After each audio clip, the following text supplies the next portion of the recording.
Welcome to today's lecture. Today's topic is on rheumatic heart disease. Before knowing what is rheumatic heart disease, it is very important to know about the term called rheumatic fever. Rheumatic fever is a febrile condition which is affecting the connective tissues of the heart as well as the joints.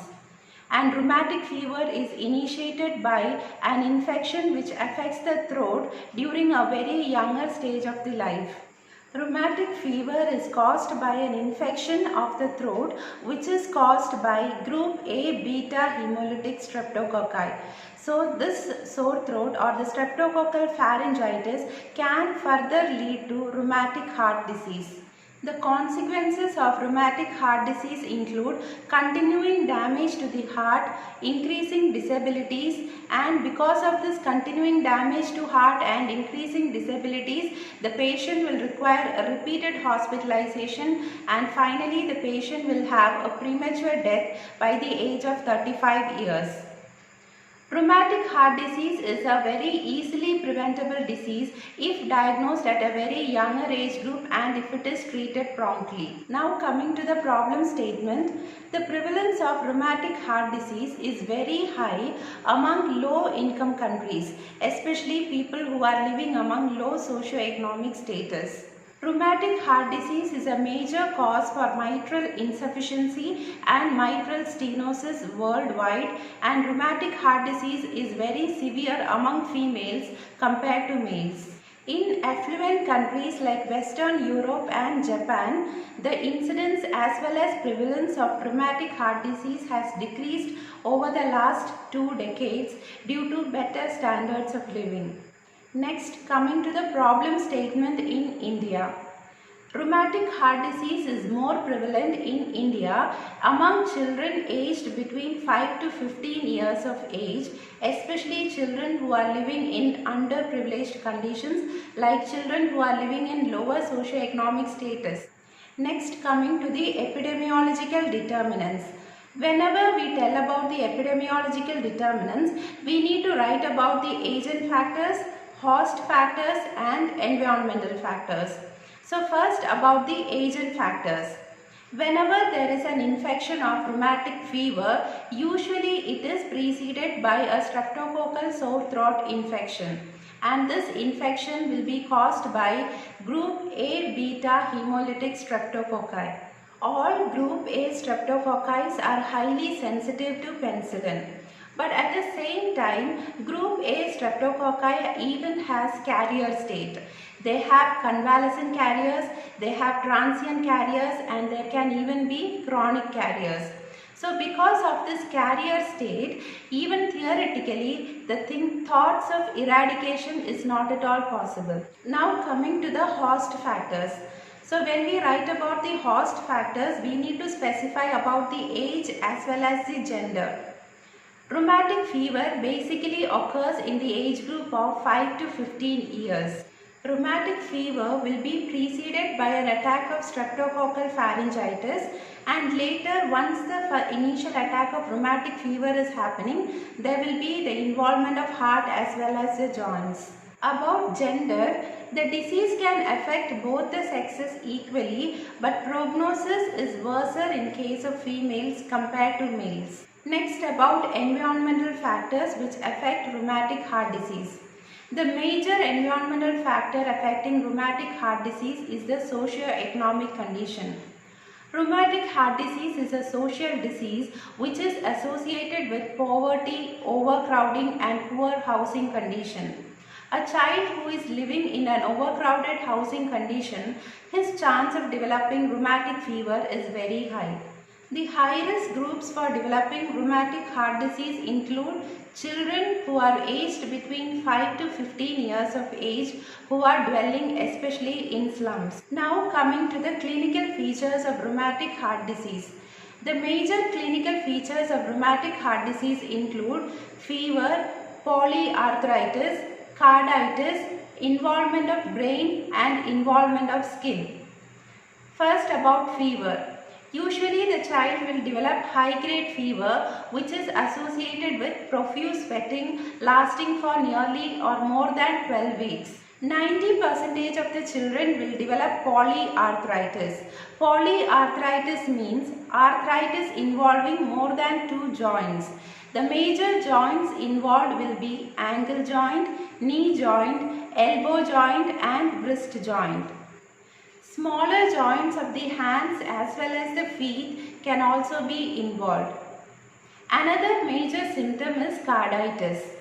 60 to 70% of the children developing rheumatic fever may manifest carditis.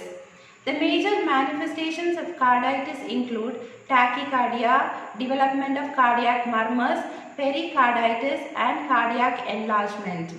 And the major ECG findings in case of carditis is the first degree AV block. In case of carditis, the layers of heart, especially pericardium, myocardium, as well as the cardiac valves will be involved. Another manifestation of rheumatic heart disease is the development of subcutaneous nodules. These nodules are small, they will be non-tender and they will be painless and they develop under the skin. Rheumatic heart disease can lead to the involvement of brain. In case of brain involvement, there can be abnormal, jerky and purposeless movement of the hands, of the legs and of the body. These abnormal, purposeless, jerky movements of the arms and legs are known as chorea. Rheumatic heart disease can lead to skin rashes known as erythema marginatum. Now coming to the diagnosis of rheumatic heart disease. The 2002-2003 WHO criteria for the diagnosis of rheumatic heart disease is based on revised Jones criteria. The revised Jones criteria will facilitate us to identify 6 basic things. The first one is to identify the primary attack of rheumatic fever. Second one, to identify a recurrent attack of rheumatic fever in patients with rheumatic heart disease. Third one, to identify a recurrent attack of rheumatic fever in patients without rheumatic heart disease. Fourth one, to identify patients with insidious onset of rheumatic carditis. Fifth one, to identify patients with rheumatic chorea. And sixth one, to identify patients with chronic rheumatic heart disease. For the diagnosis of these 6 conditions, under revised Jones criteria, there are certain major manifestations and certain minor manifestations. The 5 major manifestations include carditis, polyarthritis, chorea, erythema marginatum and subcutaneous nodules. Minor manifestations include presence of fever, polyarthralgia or elevated ESR levels, which is erythrocyte sedimentation rate. For diagnosing it as a primary attack of rheumatic fever, you should at least satisfy 2 major manifestations or 1 major manifestation with 2 minor manifestations plus a previous history of group A streptococcal infection.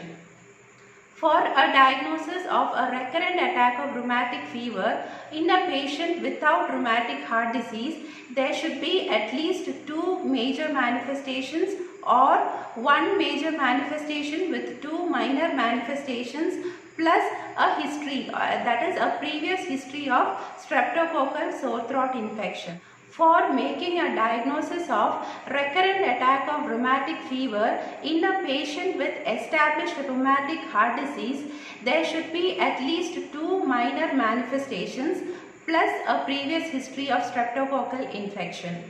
For making a diagnosis of rheumatic chorea or insidious onset of rheumatic carditis or a chronic history of rheumatic heart disease, there is no requirement for satisfying all these major or minor manifestations, or there is no requirement to have a previous history of infection with streptococci. Now coming to the prevention of rheumatic heart disease.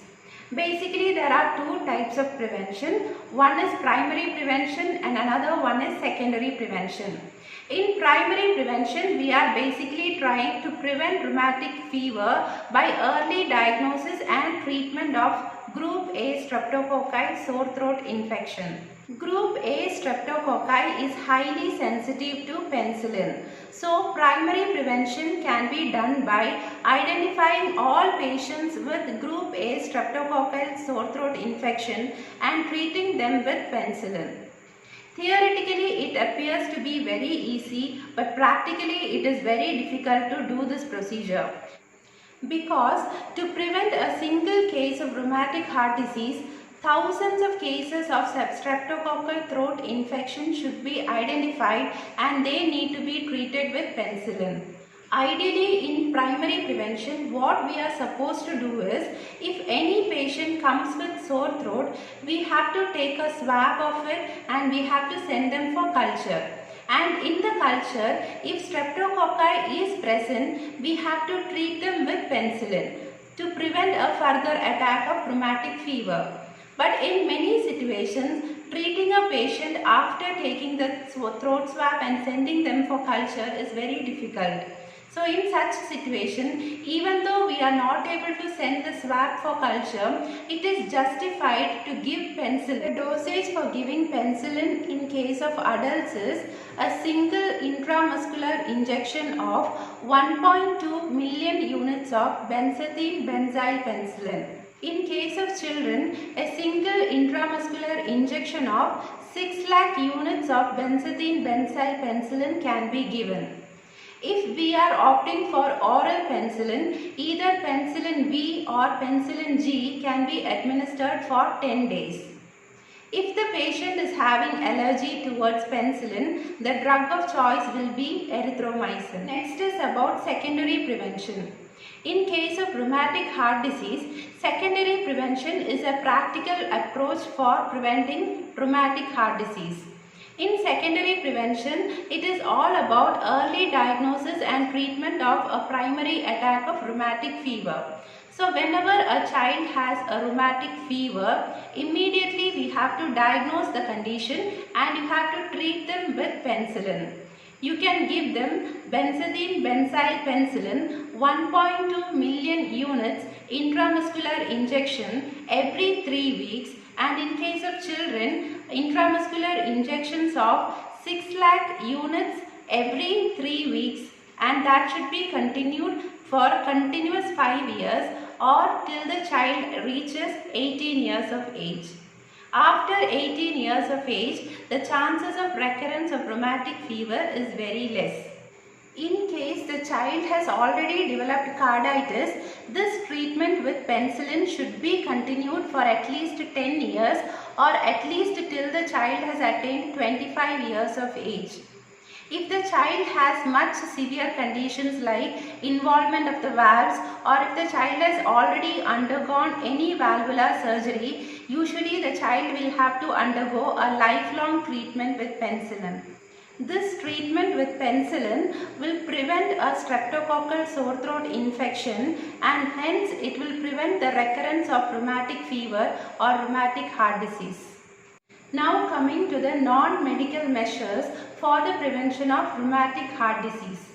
The major non-medical measures which we can adapt to prevent rheumatic heart diseases is by improving our way of living and by having a better lifestyle. It is very important to break the poverty cycle.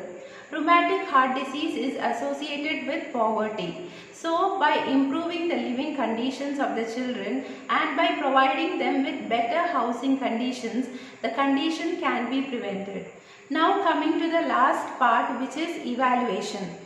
It is very important to do evaluation to know whether the prevalence of rheumatic heart disease is either increasing or decreasing in the community.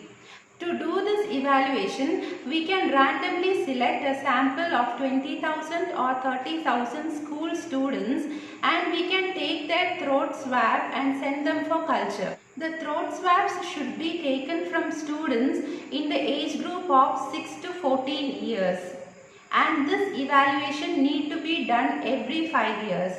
So by doing this kind of random study among students in the age group of 6 to 14 years, we will have an idea as to whether the prevalence of rheumatic heart disease is increasing or decreasing in the community.